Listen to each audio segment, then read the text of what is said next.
Welcome to another episode of The Brand Called You, a podcast and podcast show that brings you leadership lessons, knowledge, experience, and wisdom from thousands of successful individuals from around the world.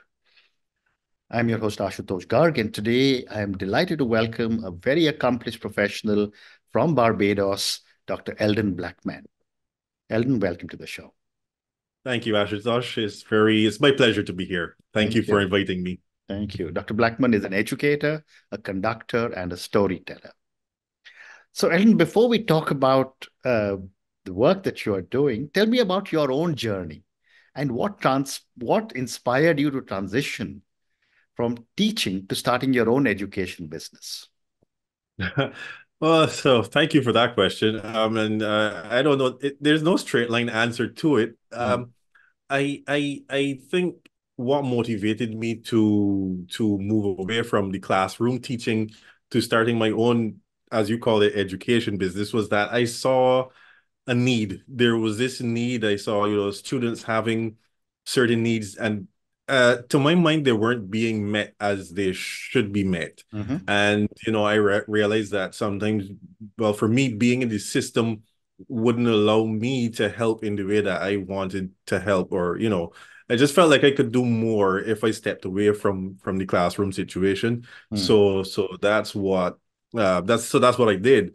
I didn't think of it as a business mm, until I don't know, because I did it, but all I was thinking was I want to help these children. I want to help the parents. I want to help the children. I want to help the parents. And then someone said, "But Eldon, you started your own business." And I was like, mm, "What? mm, I what?" I was like, "Oh, right, I did." So for me, it was that being able to help parents and children, mm, students in a different way, mm. outside of the classroom setting. Yeah. Amazing, amazing. And you're also a conductor. So my question is, how has does your background in music influence your teaching and leadership? Ah, boy, some interesting questions. Yeah, so I think it does. I just sometimes don't think about it that way. I guess it just kind of happens. Um, but yeah, my musical background, it does influence a lot of what I do as a teacher, educator, and as and my ideas and thoughts about leadership, and as I'm a leader. And one of those things is it's helped me to realize that yes, everyone can learn. You Mm, may not, be able to learn as much as fast as the other person, mm, but everybody can learn, and an improvement is an improvement. mm, Whether it's 10%, whether it's 15%, whether it's 1%, an mm. improvement is improvement. Correct. And I think I picked that up when I was myself, when I was, my early days of practicing piano Mm, or even conducting, and my early days of teaching. I started to recognize that, wait a minute, this mm, person may not necessarily be a concert pianist or even want to be a concert pianist. mm, This person just wants to be able to get better. mm, And so you work with that. So that's one of the main ways that my musical background has influenced my teaching mm. and my yeah. Very interesting. And my, next question is, well, you did mention a little bit about your conducting. How do you integrate your conducting experience, where you may be leading an orchestra, into your educational approach? So into my educational approach. So um that sort of morphs into um me looking at the student as, first of all, as a whole person. Mm, As a conductor, I recognized early in my conducting career, and it was mostly, well, yeah, mostly choral conducting. mm, And I realized there was this one thing I picked up from reading a book my professor wrote. I realized that I would begin rehearsal sort of upset, um, uh, annoyed, especially when people came to rehearsal late. And I realized I started to take this thing personally. mm, And I would start rehearsal annoyed. And then one day, well, after reading, my professor's book, and I said, you know what, Eldon? don't take things so personally. Mm, There may be a reason, like a real reason, why people are, for instance, showing up late. mm, And I started to not take it personally. mhm, And I started to interact with the choir members more. I started to, be more interested in them as mm, persons. And little by little, I realized, one, I didn't begin rehearsal as annoyed as before. mm, mm, And two, because I didn't begin rehearsal as annoyed as before, rehearsal became more pleasant. It became mm, more, more open. People gave more and I gave more. mm, And people, well, I don't know if it was because of that or not, but the lateness, that tardiness started to improve. um you know but that carrying over now into education, I started to realize that if I connected with my students more, they learned better, they gave more, and the whole learning atmosphere, the whole learning environment became more of a sharing environment, more so than me, trying to shovel stuff down their throats, mm, kind of thing. It became more of a sharing relationship, mm, mm, and learning improved. So that's one major way that I can see, how my conducting, things I did in conducting carried over mm, into mm. the education arena. Very Yeah. interesting. Very interesting. And when I was preparing for my conversation with you, reading about you, you have a lot of acronyms that you have. So first what I'm going to ask you is talk to me about your LLEAD, lead framework, and its significance in leadership. Oh wow. Okay, so that one actually came directly from choir. Okay. And let me see how I can make this story short. So Mm, it comes from a story I call "Lead Like You're Blind." mhm, And that story was, I had auditions the beginning of one school year, and this girl came into the audition, but she came in with company, mm, which was odd because you come to auditions by yourself. mm, And then in a couple of seconds, I realized she came with company because she was blind. mm, And I'm thinking to myself, how is this going to work? For you to be able to sing in choir or be in orchestra or whatever, you need to see, mm, what the conductor is doing.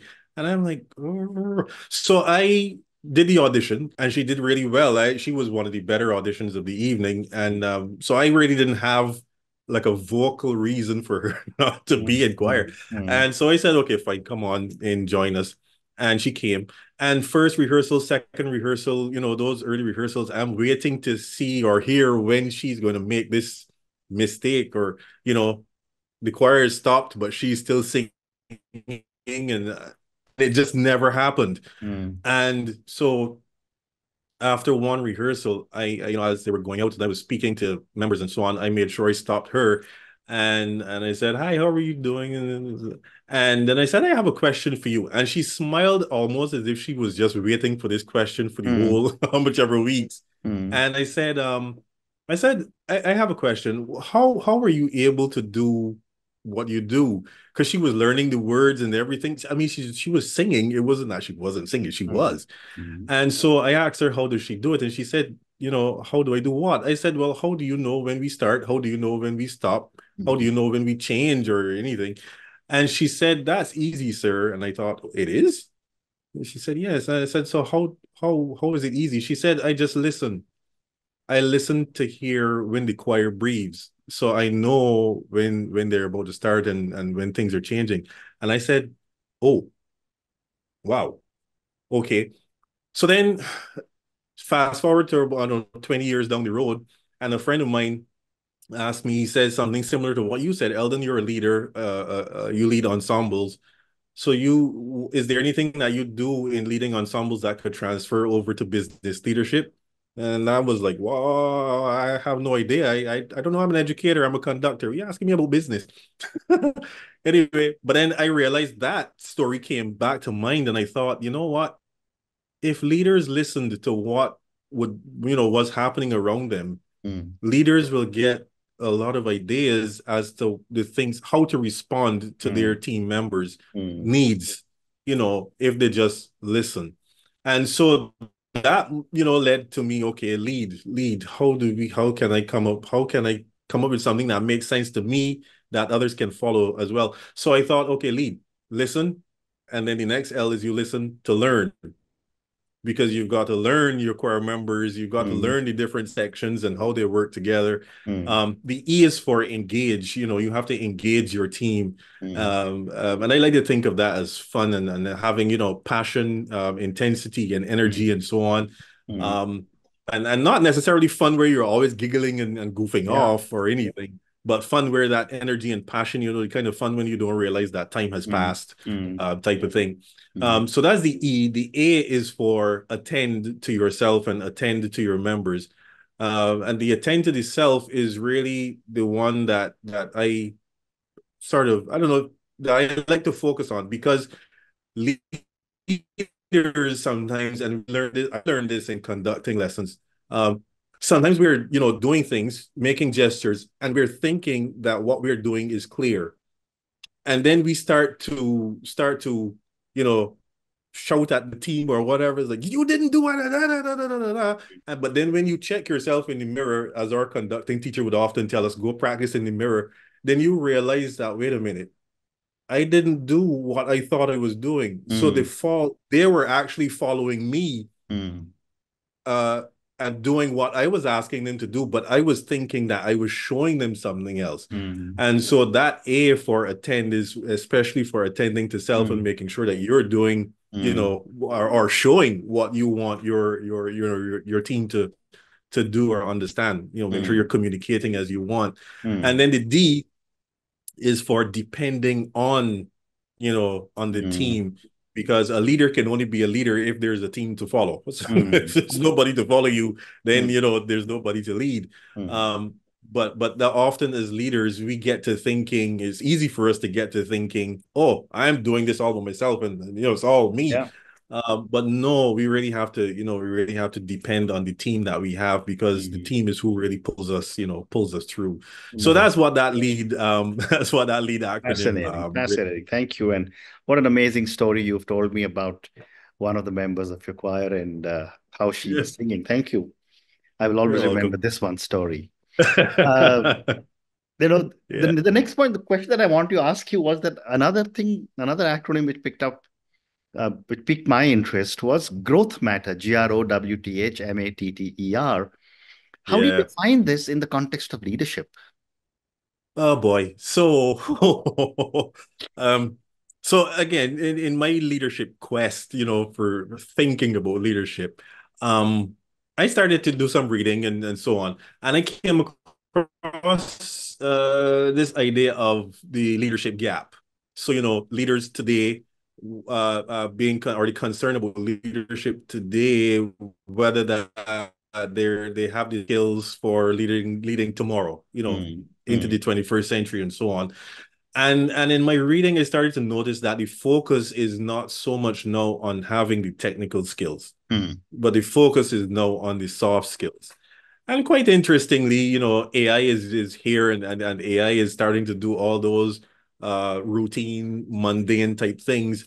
And so it's becoming more, important for us to be able to get back to being human mm, and so on. And so, I started to realize that, okay, some of these soft skills are found in what we call executive functions. mhm, And there's a big thing now as growing, noticing the difficulty that a lot of students in school have with the development of their executive functions. mm, And so, in my education business, mm, one of the things that I want to focus on is more, I guess, along the lines of executive function coaching.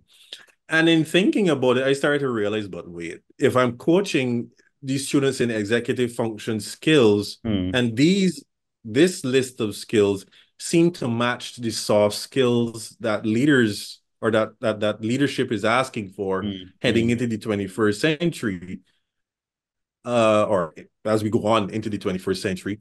So I started looking at the skills, and I started thinking, again, how can we make sense of this? How can we yeah. put this into something that will make sense to me and to those who hear it? And I Mm, looked at it and I thought, leadership is about growth. I'm about growth. how can I get these skills to fit into something that says growth? Mm. And I started looking at them and I realized, wait, if I move these letters around and I shift them around and probably change a word here, change a Yeah, word yeah, there, yeah, I can get growth matter. So the growth matter came up. And so the growth is the G is for goals, setting goals and being able to achieve them. yeah. R, that first R is for resilience, and some call it flexibility. The O is for organizational skills. Mm. W is for working memory and being able to make decisions based on, what's happening around you and so on. That T is for thinking. Some call it planning. Mm. H is for hierarchizing or prioritizing. Mm. So that's the growth. The matter has to do with metacognition. That's the M. Thinking about Yeah. how do I think, how do I learn, and those Mm. things. Mm. So that's the M. M. The A is for attention. How what do I attend to, and so on. How long do I do I Mm. get distracted easily? So that's MAT. We have task initiation. Then we have time management. Some people call it self-management. I think I switched to that at some Mm. point too. Mm. But Mm. there's time management. So that's the E. Then there's emotional control. And then the last one is the response. Well, most people call it response inhibition. I like Mm. to call it reaction inhibition because I think reactions are what we're trying to minimize and Mm. move toward responses. So Mm. I call it reaction inhibition. So that's how I say it. If leadership is a growth matter, if we Mm. can master those executive functions, then I think we're on a good path to Mm. being excellent leaders in the 21st century. Yeah. Mm. How amazing. How amazing. And I just love the way you've put together so much of your thoughts into a set of two words that people will hopefully Thanks. be able to relate with and remember. Thank you. Yeah, yeah, My next yeah. question, Thanks. Eldon, is that, what impact has technology had on your teaching and coaching methods? Um, so well, since I've started the business, it's the bit well, so I just started. Mm. So I'm still working out how that will look exactly. Mm. But I do know that I wanted one of the big ways I would like to have it involved in what I do is, of course, with AI, Mm. but also for assistive technology purposes. Mm. So um, I'm especially interested in children or students who are challenged with things like dyslexia or dyscalculia, Mm. maybe even dysgraphia. Mm. Because I know, again, this is part of what propelled me or pushed me out of the classroom. Mhm. We still have students in school who are bright, but they're not getting through as well as they could. Mm. And somehow some teachers aren't don't have the tools to either recognize the type of help that the student needs, or to even maybe advise that the student gets assessed or something. Mm. But then with the aid of these tools that they can have Mm. access to, they can be able to move forward. So like there's this one that allows students to be able to read books by listening, uh and as they listen, the words and so on are highlighted, so that they can speed it up or slow it down, change the colors so that they could recognize the movement on the page Mm. and that type of thing. So those are the ways that I'm hoping to be able to integrate technology into what I do. Mm. It's not there as big yet. Like I said, I just started, but those are some of the ways that I'm thinking of it. Certainly assistive technology. Yeah. Fascinating, fascinating. So I have time for two more questions for you. My next All question right. is back to another acronym. How to approach the challenge of making learning FASD for everyone? Fast. So that's actually part of that's not part of, that is my vision. My vision Mm. is simply to make learning fast for everyone. Mm. And I approach that by being me. Mhm. So the fast, the fun, the fast, the F is for fun. Mhm. And I kind of alluded to that before. Yeah. So learning needs to be, that passion, that intensity, that energy, that Mm. engagement just needs to be there. So to get that F there. The A is for accessible. Mm. And by accessible, I don't mean just cost. I mean, uh, students have to learn. It's difficult to learn. Now, let me put it this way. If Mm, you're trying to cross the road and you step into the road and there's an oncoming truck or car or mm, something, mm. all your energy, all your mental, everything goes to, I need to stay alive. I need to get out of the road and I Yeah. need to get out of the road now. That's no time that you're going to be trying to think or that anybody's going to be, if somebody's trying to teach you, hey, 2 + 2 is 4, at that point, you learn nothing. Mm, Because all your energy is concentrated on staying alive. mm. And so a lot of children, a lot of students come to class and their nervous system is hijacked by something or the other. And Right. they're unable to learn Mm, because they're just focused on whatever this thing is. It might be just hungry. It might be they left home this morning and there was a fight at home. Something upset them on the way to school or whatever it is. mm, And, and so they're not able to access that learning. And so for me, it's a matter of finding out, again, learning the whole student and mm, figuring out what is it that's disturbing you, at this mm, point. How mm. can we make learning accessible to you? Right. What do you need to shed? Mm, How mm, do we deal with that? So that's the A, mm, making learning accessible. S is just simply simple. mm, Make the learning simple. Make it mm, as simple as possible, mm, mm, And then the T is make it timely, make mm, it relevant. Sometimes we're teaching and the student doesn't see how is this relevant? mm, How does this make sense? How is this practical to me? mm, Why would I need to learn this? So for me, those four things in education and even in leadership, those mm. four things Yeah, are stand out to me. So for me, absolutely. Great making response. learning fast for everyone, that's my vision and that's what it Fascinating. means. Fascinating. And my last question for you, Eldon, and this for the Sure. many, many people who will listen to our conversation.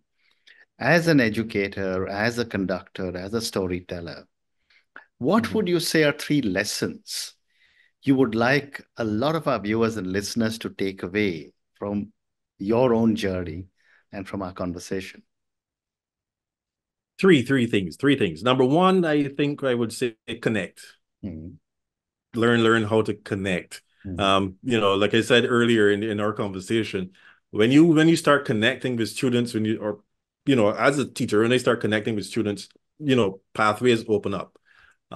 So many pathways open up. I wouldn't even, some of my best mm, friends today are students. And mm, some of those students, well, students I had in the past, and some of those students weren't even students that I necessarily taught in class. mm.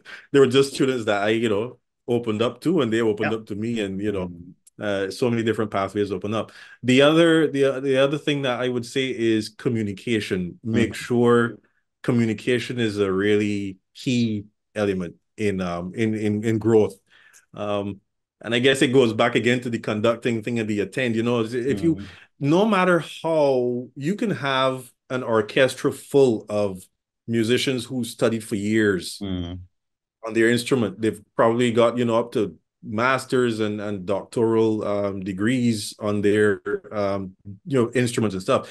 But as a conductor, if when you get there, your gestures aren't clear, mm, no matter how much they've practiced their individual instruments and so on, as a mm. group, they will never get it together. So communication is really, It's key. really Yeah. important, is really key. And I think the last thing I'd say here would be to have a strong vision. Have a Mm, strong vision. mm. Um, it's difficult. No, no, no. I don't know if it's difficult. It's easy to end up nowhere. It's really Absolutely. easy to end up nowhere. Mm, If you don't know where you're going, if you don't know where you're going, it's really easy to get there. mm, You know, but if you want to get somewhere, where that is needs to be clear. Really mm. does need to be clear. So those are the three. Those Very well said. are the three things that I would say. Very well said. Connection, communication, and strong Strong vision. vision. And on that Yeah. note, Eldon, and your three wonderful lessons connect, communicate, and have a strong vision. Thank you so much Yes, for sir. speaking to me about your journey.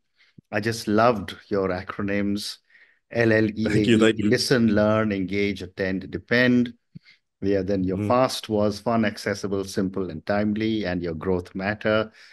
It was such a pleasure learning so many new things from you about how you are using your conducting experience in being able to translate it into leadership and education. Thank you for Yes, speaking sir. to Thank me, you. and good luck to you. Thank you. Thank you for having me here. Take care. Thank you for listening to the brand called You Videocast and Podcast, a platform that brings you knowledge, experience, and wisdom of hundreds of successful individuals from around the world. Do visit our website www.tbcy.in to watch and listen to the stories of many more individuals. You can also follow us on YouTube, Facebook, Instagram, and Twitter. Just search for the brand called You.